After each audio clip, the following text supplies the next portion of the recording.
Maquiavelo, el hombre que le dio nombre al mal, el niño de Florencia. Era el año 1469 cuando en la ciudad de Florencia, joya del Renacimiento italiano, nació Niccolò di Bernardo dei Machiavelli. El mundo que lo recibió era uno de contrastes brutales.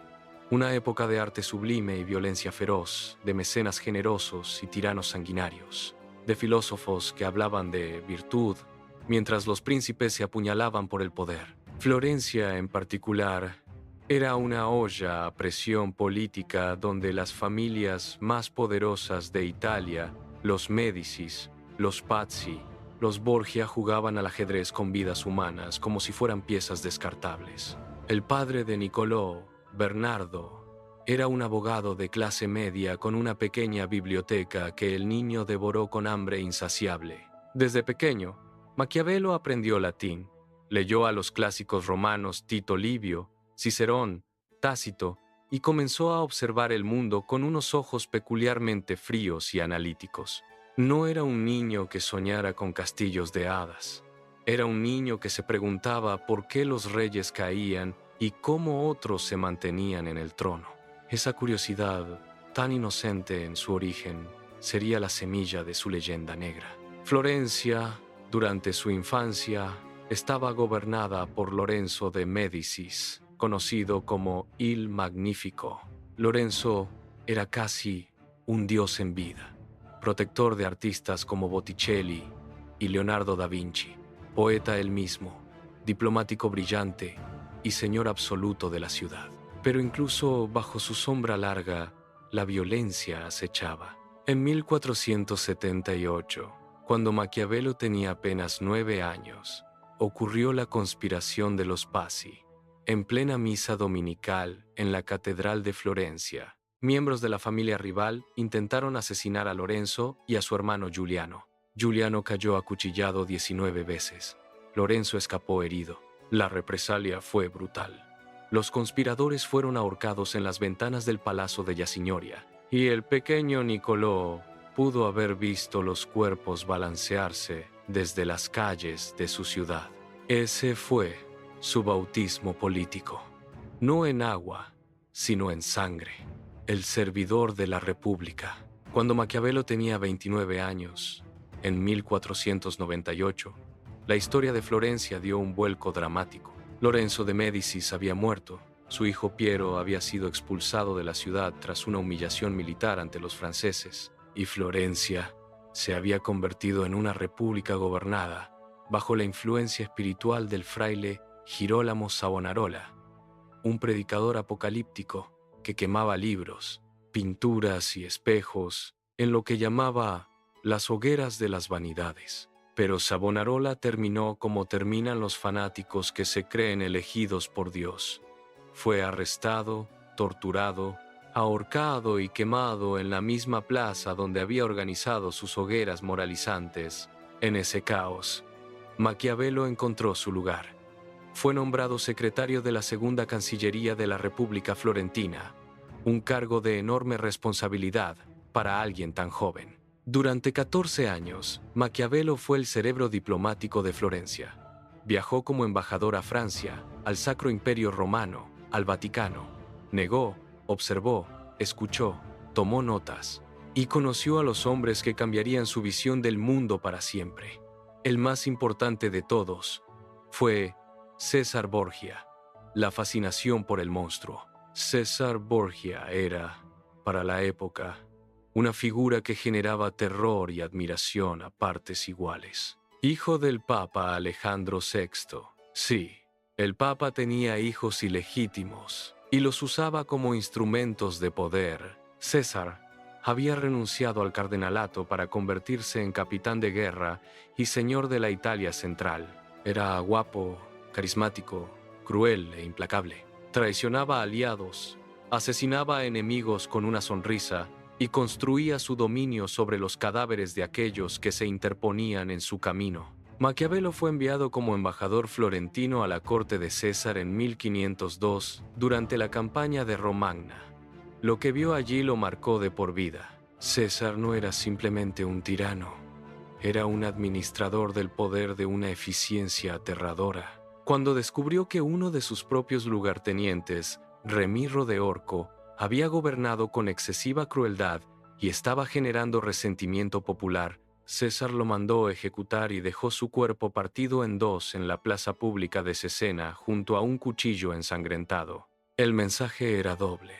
Yo soy justo porque castigo la injusticia, y yo soy terrible porque así lo decido. El pueblo, relató Maquiavelo, quedó satisfecho y atónito al mismo tiempo. Para Maquiavelo, aquello no fue una atrocidad, fue una obra maestra política. César había comprendido algo que los filósofos morales no querían admitir, que el poder real no opera según las reglas de la ética cristiana, sino según leyes propias, frías y despiadadas. La crueldad bien empleada, en su visión, podía ser más misericordiosa a largo plazo que la bondad mal aplicada. Esta es la idea que comenzó a fermentar en su mente durante esos años de servicio diplomático. El mundo es de cierta manera, no de la manera en que debería ser, y el gobernante sabio debe actuar según la realidad, no según las fantasías morales. La caída. En 1512, el mundo de Maquiavelo se derrumbó. Los Médicis, respaldados por el ejército español, regresaron a Florencia y destruyeron la República. Maquiavelo, identificado como servidor leal del régimen republicano, fue inmediatamente destituido de su cargo. Pero lo peor estaba por venir. Fue acusado de conspirar contra los Médicis, arrestado y llevado al Palazzo del Bargello, donde fue sometido al astrapado, una forma de tortura en la que al prisionero se le atan las manos detrás de la espalda y se le iza por una cuerda hasta el techo, para luego soltarlo bruscamente antes de tocar el suelo. Los hombros se dislocan. El dolor es insoportable.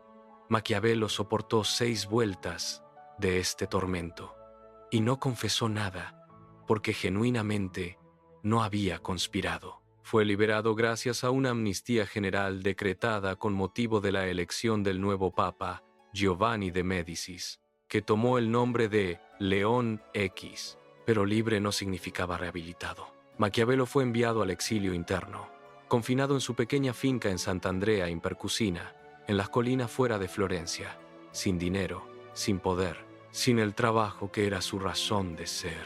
Para un hombre que había negociado con reyes y papas, que había sido el cerebro diplomático de una república, la humillación del retiro forzado fue devastadora. Y fue en ese exilio donde nació el libro que lo haría famoso e infame para la eternidad. La escritura de El Príncipe en sus cartas a su amigo Francesco Vettori. Maquiavelo describió su rutina en el exilio con una mezcla de autocompasión y genio sardónico.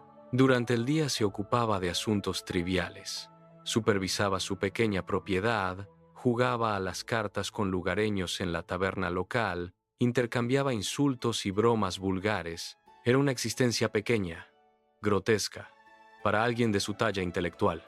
Pero, llegada la noche, todo cambiaba. Se quitaba la ropa campesina, se vestía con sus mejores ropas de corte, las de los viejos tiempos, y entraba en su estudio.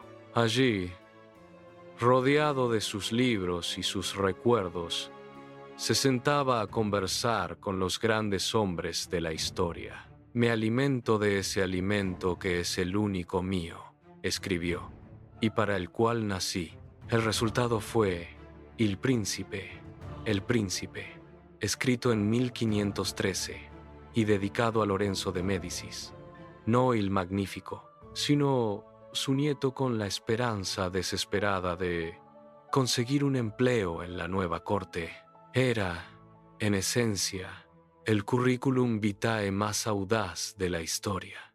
Un manual de gobierno dirigido a quien lo había dejado sin trabajo. Y en ese libro, Maquiavelo escribió las cosas que nadie más se atrevía a escribir. Dijo que un príncipe debe aprender a no ser bueno y saber cuándo usar esa habilidad según las circunstancias. Dijo que es mejor ser temido que amado si no se puede ser ambas cosas. Dijo que el fin justifica los medios. Dijo que la política no tiene nada que ver con la moral cristiana, que el zorro y el león, la astucia y la fuerza son las dos naturalezas que el gobernante debe dominar. Dijo que los profetas armados triunfan y los desarmados fracasan, aludiendo a Savonarola, quien predicó sin ejército y terminó en la hoguera. Nada de esto era mentira, todo era observación empírica de la historia humana destilada en frases lapidarias. Pero nadie lo había dicho tan claramente, tan sin pudor, tan sin el velo piadoso de la retórica moral. Los textos anteriores sobre gobierno, los espejos de príncipes medievales, le decían al gobernante que debía ser virtuoso, generoso, piadoso. Maquiavelo le decía que debía ser efectivo y que la virtud era una herramienta más en el arsenal del poder, que se usaba cuando servía y se guardaba cuando estorbaba. El malentendido que lo condenó. Maquiavelo nunca vio publicado El Príncipe en vida. Circuló en copias manuscritas entre los círculos intelectuales de la época y no fue impreso hasta 1532, 5 años después de su muerte en 1527. Cuando finalmente se publicó, el impacto fue sísmico. La Iglesia Católica lo prohibió en el Index Librorum Prohibitorum, la lista de libros heréticos. Los monarcas protestantes lo usaron para acusar a los reyes católicos de seguir sus enseñanzas diabólicas. El término maquiavélico comenzó a usarse como sinónimo de manipulador, traicionero, sin escrúpulos. En Inglaterra, los dramaturgos isabelinos lo convirtieron en un personaje, el villano astuto e italiano, que aparecía en las obras como encarnación del mal europeo. Christopher Marlowe puso a una caricatura de Maquiavelo como narrador de su obra El judío de Malta. Shakespeare llenó sus obras de villanos con rasgos maquiavélicos.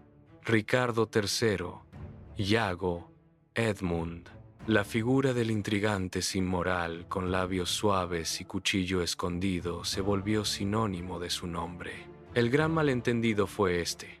La gente confundió al observador con el prescriptor.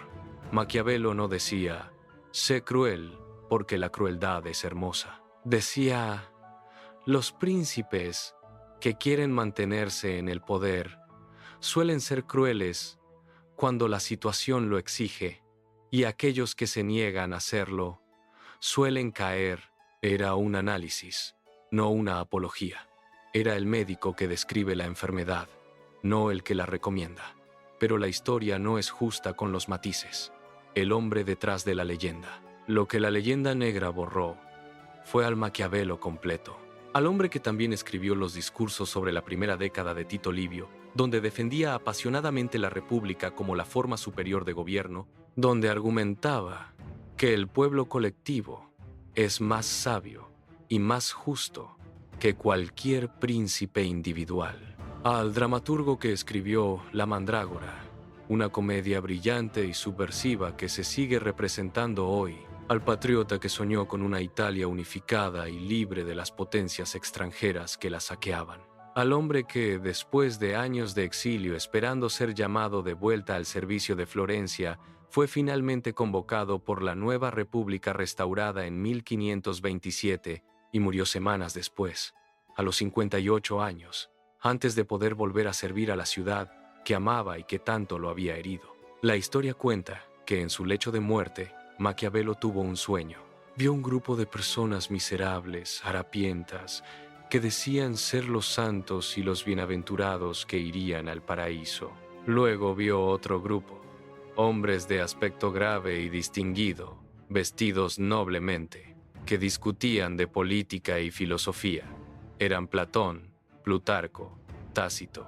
Iban al infierno. Maquiavelo eligió ir con ellos. Si la anécdota es apócrifa, poco importa. Capta perfectamente la esencia del hombre. Prefirió la compañía de las grandes mentes incómodas a la bienaventuranza de los obedientes.